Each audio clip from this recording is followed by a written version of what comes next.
ഉത്സവകാലത്ത് നിങ്ങൾ ഗുരുവായൂർ പോയിട്ടുണ്ടോ? അല്ലെങ്കിൽ നമുക്കൊന്നിച്ച് പോയാലോ? റെഡിയായ സ്ഥിതിക്കൊരു മസ്റ്റ് ഫിറ്റ് ചെക്ക് ആയിക്കോട്ടെ. ഇതെൻ്റെ ഫസ്റ്റ് ടൈമാണ് കേട്ടോ ഉത്സവകാലത്ത് ഞാൻ ഗുരുവായൂർ പോകുന്നത്.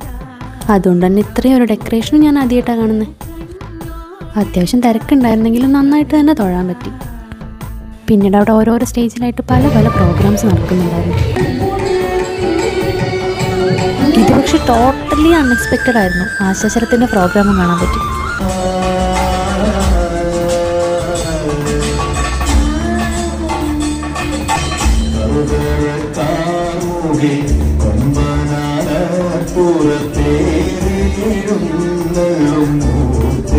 എല്ലാം കഴിഞ്ഞ് ഞാനും അമ്മയും കൂടെ കുറച്ച് പർച്ചേസിനായിട്ട് ഇറങ്ങി. സത്യം പറഞ്ഞാൽ ഇതൊന്നും ഉപയോഗിക്കില്ലെങ്കിലും അവിടെ ചെന്നെല്ലാം കാണുമ്പോൾ ഓരോ ആവശ്യങ്ങളാണ്. അങ്ങനെ എല്ലാം കഴിഞ്ഞ് ഏതാണ്ടൊരു ഉച്ചയോടെടുത്തപ്പോൾ തന്നെ നമ്മൾ പാലക്കാടെത്തി.